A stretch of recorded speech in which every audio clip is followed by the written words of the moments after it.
श्रावण अमावस्येला पिठोरी अमावस्या असे म्हणतात. यावर्षी 2024 मध्ये 2 सप्टेंबर 2024 म्हणजे शेवटच्या श्रावण सोमवारी श्रावण अमावस्या म्हणजे पिठोरी अमावस्या आहे. पिठोरी अमावस्येसाठी एक कहाणी सांगितली जाते. ती कहाणी आता आपण ऐकूयात. ऐका पिठोरी देवी तुमची कहाणी. आटपाट नगर होतं. तिथं एक ब्राह्मण होता. त्याच्या घरी श्रावणातल्या अवसेच्या दिवशी बापाचं श्राद्ध असे. इकडे दरवर्षी काय होई, ज्या दिवशी श्राद्ध त्या दिवशी सकाळपासून त्याच्या सुनेचं पोट दुखू लागे व ब्राह्मण जेवायला बसण्याचे वेळेवर बाळंत होऊन पोर मरून जाई. असं झालं म्हणजे ब्राह्मण तसेच उपाशी जात. असं 6 वर्ष झालं. 7व्या वर्षीही असंच झालं. तेव्हा सासरा रागावला. ते मेलेलं पोर तिच्या ओटीत घातलं व तिला रानात हाकलून लावलं. पुढं जाता जाता ती एका मोठ्या अरण्यात गेली. तिथं तिला एक झोटिंगाची बायको भेटली. ती म्हणाली, बाई बाई तू कोणाची कोण, इथं येण्याचं कारण काय? आलीस तशी लवकर जा, नाहीतर माझा नवरा झोटिंग येईल आणि तुला मारून खाऊन टाकील. तेव्हा ब्राह्मणाची सून म्हणाली, तेवढ्याच करिता मी इथं आले आहे. तशी झोटिंगाची बायको म्हणाली, बाई बाई तू इतकी जीवावर उदार का? मी एका ब्राह्मणाची सून. दरवर्षी मी श्रावणी अवसेच्या दिवशी बाळंत होई व मूल मरून जाई. त्याच दिवशी आमच्या घरी माझ्या आजे सासऱ्यांचं श्राद्ध असे. माझं असं झालं म्हणजे श्राद्धाला आलेले ब्राह्मण उपाशी जात. अशी माझी 6 बाळंतपणे झाली. 7व्या खेपेलाही असंच झालं. तेव्हा मामांजींना माझा राग आला. ते मला म्हणाले, माझा बाप तुझ्या बाळंतपणामुळं 7 वर्ष उपाशी राहिला, तर तू घरातून चालती हो.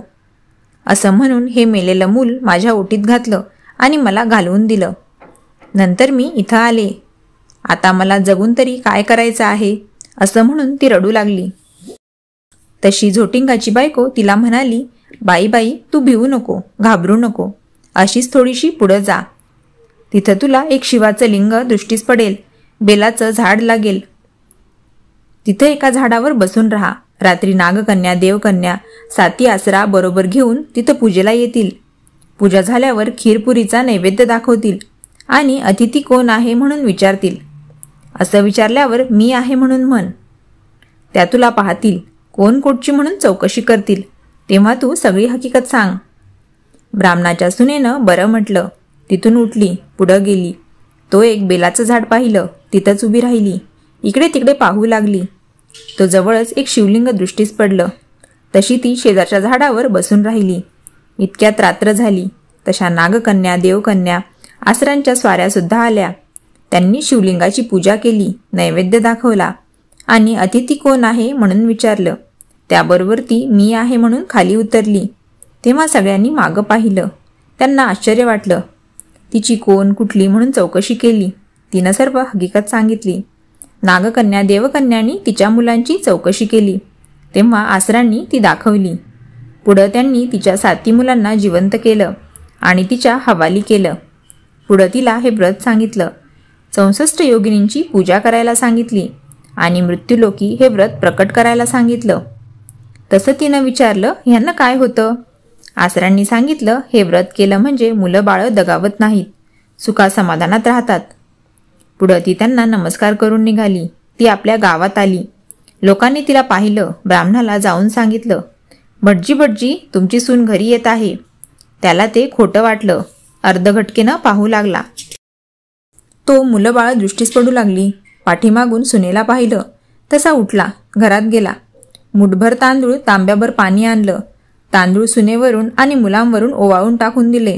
हातपाय धुवून घरात आला. सर्व हकीकत सुनेला विचारली. तिनं ती सारी सांगितली. पुढे सर्वांना आनंद झाला आणि ती मुलाबाळांसमवेत सुखानं नांदू लागली. ही 60 उत्तराची कहाणी 5 उत्तरी सफळ संपूर्ण. पंचांगानुसार पिठोरी अमावस्या श्रावण महिन्यातील कृष्ण पक्षातील अमावस्येला येते. याला श्रावण अमावस्या, पोळा अमावस्या तसेच दर्श अमावस्या असे देखील म्हटले जाते. या दिवशी बैलपोळा हा सण साजरा केला जातो. पिठोरी अमावस्येला स्त्रिया आपल्या मुलांचे रक्षण करण्यासाठी उपवास करतात. संततीची इच्छा असणारे देखील या दिवशी व्रत पूजा करतात. तर पूजा नेमकी कशी करतात? तर हे व्रत सुवासिनी स्त्रिया करतात. या दिवशी उपवास करून सायंकाळी स्नान करतात. घरातील मुलांस अगर मुलीस खीरपुरीचे वायन देतात. 64 योगिनींच्या चित्राच्या कागदाची पूजा करतात। या दिवशी खीरपुरी, पुरणपोळी, साटोरी असे पदार्थ तयार करून खाद्यांवरून मागे नेत अतिथी कोण असा प्रश्न विचारतात। मुलाचे नाव घेऊन या प्रश्नाचे उत्तर देतात। अशा रीतीने व्रत पूर्ण केले म्हणजे अखंड सौभाग्य व दीर्घायुष्य अपत्य होतात। पिठोरी अमावस्येला वंशवृद्धीसाठी ही पूजा करण्यात येते, म्हणूनच याला मातृदिन असेही म्हणतात। या दिवशी सायंकाळी 8 कलश स्थापित केले जातात। त्यावर पूर्ण पात्रे ठेवून ब्राह्मी, माहेश्वरी व इतर शक्तींची पूजा केली जाते। तांदळाच्या राशीवर 64 योगिनींना आवाहन देऊन पिठाच्या मूर्ती तयार केल्या जातात। तसेच पिठाने तयार केलेल्या पदार्थांचाच नैवेद्य दाखवण्यात येतो। तसं तर या दिवशी सकाळी पवित्र नदीत स्नान करण्याची परंपरा आहे, परंतु असे शक्य नसल्यास पवित्र नदीचं पाणी आपल्या आंघोळीच्या पाण्यात मिक्स करून स्नान करावे। अमावस्या तिथी पितरांची देखील मानली जाते, म्हणून या दिवशी पिंडदान व तर्पण करण्याचे देखील महत्त्व आहे। या दिवशी गरीब आणि गरजू लोकांना चपला, छत्री, शॉल व इतर वस्तू दान करावे। शक्य असल्यास पुरी भाजी, शिरा तयार करून गरिबांना आणि विशेष करून लहान मुलांना खाऊ घालावा। या दिवशी 64 देवींची पूजा आराधना केली जाते। आपल्या कुटुंबाची, आपल्या मुलांच्या समृद्धीची प्रार्थना केली जाते। त्यांना दीर्घायुष्य मिळावे अशी प्रार्थना केली जाते। या दिवशी कणकेने देवी प्रतिमा तयार करून पूजा करावी। आपल्या आवडीप्रमाणे त्यांना रंग देणे, सजवणे, वस्त्र परिधान करवणे हे देखील करता येऊ शकतं। काही क्षेत्रांमध्ये देवी दुर्गेला योगिनी रूपात पूजतात, म्हणून प्रत्येक देवी अर्थात 64 योगिनींची पूजा केली जाते। या सर्व मूर्त्या एका चौरंगावर किंवा पाटावर मांडाव्या। त्यांना दागिने घालायचे असल्यास बेसनच्या पिठाचे दागिने तयार करावे। सवाष्णीचे सर्व दागिने तयार करून देवीला सजवावे। अलीकडे त्यांची छापील चित्रेही मिळतात।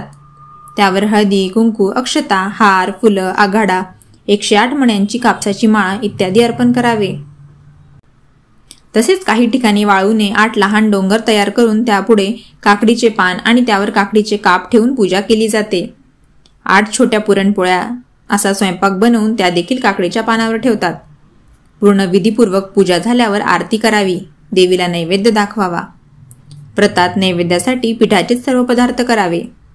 बेदाणे घातलेली भाताची खीर हा पिठोरीचा खास नैवेद्य। खिरीच्या वाटीवर पुरी झाकून आईने ते डोक्यावर घेऊन अतिथी कोण असा प्रश्न विचारावा। मुलांनी मी आहे असे म्हणून ते पक्वान्न मागच्या बाजूने काढून घ्यावे। या दिवशी सप्तमातृका पूजा देखील केली जाते।